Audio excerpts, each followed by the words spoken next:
Hi friends, welcome back to our channel. ఇవాళ simple and tasty recipe వచ్చేసి new breakfast recipe. ఈ breakfast చేసుకోవడం చాలా సులువండి. ఇంట్లో ఉన్న వాటితోటి చాలా రుచికరంగా టేస్టీగా అప్పటికప్పుడు ఇన్స్టెంట్గా రెడీ చేసుకోవచ్చు. అందులోకి రుచికరమైన చట్నీని కూడా చూపించానండి. ఈ రెండింటి కాంబినేషన్ అయితే అదర్స్ అని చెప్పొచ్చు, అంత బాగుంటుంది. ఇక లేట్ చేయకుండా ప్రాసెస్లోకి వెళ్దాము. ముందుగా ఈ బ్రేక్ఫాస్ట్ రెడీ చేసుకోవడానికి నేను ఇక్కడ చూపించిన కప్తో 1.5 కప్పు వరకు మిగిలిపోయిన రైస్ తీసుకున్నాను. ఇది నైట్ మిగిలిన అన్నం అండి. తర్వాత అదే కప్తో 1 కప్పు వరకు రవ్వ వేసుకోవాలి. అదేనండి బొంబాయి రవ్వ. 1 కప్పు వరకు పెరుగు వేసుకోవాలి. పెరుగు కొంచెం పులిసిందైతే బ్రేక్ఫాస్ట్ మరింత రుచిగా ఉంటుంది.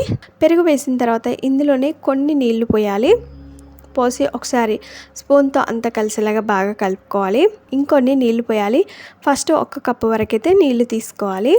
మిక్సీపై మూత పెట్టి మెత్తగా మిక్సీ పట్టానండి. మెత్తగా మిక్సీ పట్టిన తర్వాత చాలా మెత్తగా ఉండాలి. ఎక్కడ కూడా అన్నం మెతుకులు అనేది ఉండకూడదు.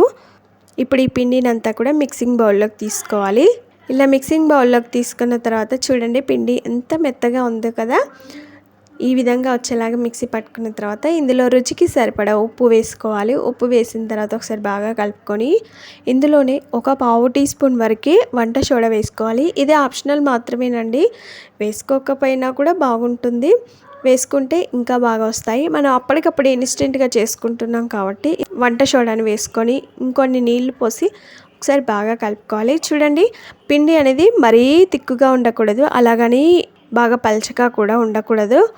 బాగా కలుపుకున్న తర్వాత ఇప్పుడు ఒక దోశ ప్యాన్ని స్టవ్ పైన పెట్టుకొని దోశ ప్యాన్ బాగా వేడిన తర్వాత ఒక 2 చుక్కల నూనె పోసి ఉల్లిపాయతో రుద్దుకోవాలి. ఇలా ఉల్లిపాయతో రుద్దిన తర్వాత పిండిని ఒకసారి బాగా కలుపుకొని స్టవ్ని హై ఫ్లేమ్లో పెట్టుకొని 2 గరిటెల పిండిని అయితే వేశాను. మరీ మందంగా అలాగే వదిలేయకుండా కొంచెం పల్చగా స్ప్రెడ్ చేశాను. కొంచెం ఈ విధంగా పల్చగా అనుకున్న తర్వాత స్టవ్ని హై ఫ్లేమ్లోనే ఉంచి కొద్దిసేపు ఉడికించుకోవాలి. కొద్దిసేపు అయిన తర్వాత స్టవ్ని సిమ్లో పెట్టుకొని పైన పచ్చిదనం అంతా కూడా పోయిన తర్వాత దీని చుట్టూ కూడా నూనె పోయాలి. చూడండి, మనకి బొడుసులాగా ఎంత బాగా వచ్చిందో కదా. పిండి బాగా పులిస్తే ఏ విధంగా వస్తుందో ఆ విధంగా వచ్చిందండి. దీన్ని రెండో వైపు తిప్పుకోవాలి. రెండో వైపు కూడా మంచి కలర్ వచ్చేంత వరకు ఫ్రై చేసుకోవాలి. ఇలా 2 వైపులో కూడా మంచి కలర్ వచ్చేంత వరకు ఫ్రై చేసుకున్న తర్వాత ఒక ప్లేట్లోకి తీసుకోవాలి. తర్వాత ఇంకొకటి వేస్ట్ చూపిస్తాను. ఫస్ట్ ఉల్లిపాయతో రుద్దిన తర్వాత పిండిని ఒకసారి బాగా కలుపుకొని 2 గరిటెల పిండిని ఇలా ప్యాన్ పై వేయాలి. దోశ వేసేటప్పుడు స్టవ్ అయితే హై ఫ్లేమ్లో పెట్టుకోవాలి. హై ఫ్లేమ్లో పెట్టుకొని 2 గరిటెల పిండిని ప్యాన్ పై వేసిన తర్వాత ఇలా కొంచెం పల్చగా స్ప్రెడ్ చేసుకోవాలి. కొద్దిసేపు హై ఫ్లేమ్లో అలాగే ఉంచి కొద్దిసేపు అయిన తర్వాత సిమ్లో పెట్టుకొని దీని చుట్టూ కూడా నూనె పోసుకోవాలి. దీని చుట్టూ నూనె పోసిన తర్వాత పైన పచ్చిదనం అంతా పోయిన తర్వాత దీన్ని రెండో వైపు తిప్పుకోవాలి. రెండో వైపు కూడా కొంచెం కలర్ వచ్చేంత వరకు ఫ్రై చేసుకోవాలి. చూడండి, కొద్దిసేపు అయిన తర్వాత రెండో వైపు చూసినట్లయితే మంచి కలర్లోకి వచ్చాయి కదా. మీరు కావాలనుకుంటే పల్చగా పేపర్ దోశలాగైనా వేసుకోవచ్చు, లేదు అంటే ఈ మందంగా స్పాంజీ దోశలాగైనా వేసుకోవచ్చు. ఎలా వేసుకున్నా సరే ఇవైతే చాలా బాగా వస్తాయి. చూడండి, ఎంత మంచి కలర్లోకి వచ్చాయి కదా. ఇప్పుడు వీటిని ప్లేట్లోకి తీసుకుందాం. అంత పిండిని ఇదే విధంగా రెడీ చేసుకోవాలి. ఇప్పుడు ఇందులోకి రుచికరమైన చట్నీని ఎలా రెడీ చేసుకోవాలని చూసేద్దాము. ఫస్ట్ స్టవ్ పైన ఒక ఫ్రై పాన్ పెట్టుకొని అందులో 3 స్పూన్ల వరకు ఆయిల్ పోయాలి. 1/2 టీ స్పూన్ వరకు జీలకర్ర, 1/2 టీ స్పూన్ వరకు ఆవాలు వేయాలి. జీలకర్ర ఆవాలు చిటపట్లు ఆడేటప్పుడు ఇందులో సన్నగా పొడవుగా తరిగిన ఉల్లిపాయ ముక్కలు వేసుకోవాలి. ఒక 2 పచ్చిమిర్చిలను కూడా ఈ విధంగా తరిగి వేసుకోవాలి. ఇప్పుడు ఉల్లిపాయలు పచ్చిమిర్చి పచ్చివాసన పోయేంత వరకు కొద్దిసేపు ఫ్రై చేసుకోవాలి. ఇందులోనే ఒక రెమ్మ కరివేపాకు కూడా వేసుకొని ఇవి పచ్చివాసన పోయేంత వరకు కొద్దిసేపు ఫ్రై చేసుకోవాలి. కరివేపాకు కూడా కొంచెం ఫ్రై అయింది అన్నప్పుడు ఇప్పుడు ఇందులో ఒక 1/2 టీ స్పూన్ వరకు పసుపు వేసుకోవాలి. ఇవి బాగా ఫ్రై అయిన తర్వాత ఇందులో బంగాళదుంపలు వేసుకోవాలి. నేను ఇక్కడ మీడియం సైజులో ఉండే బంగాళదుంపని ముందే ఉడికించుకొని పొట్టు తీసి పెట్టుకున్నానండి. ఇప్పుడు ఈ బంగాళదుంపని మెత్తగా మ్యాష్ చేసుకొని ఇందులోకి వేసుకోవాలి.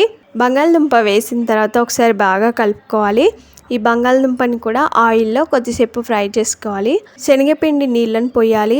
1.5 స్పూన్ వరకు శనగపిండిని తీసుకొని అందులో నీళ్లు పోసి ఉండలు లేకుండా బాగా కలుపుకొని ఈ శనగపిండి మిశ్రమాన్ని ఈ కర్రీలోకి పోయాలి. ఈ శనగపిండి మిశ్రమం పోసిన తర్వాత అందులో నీళ్లు పోయాలి.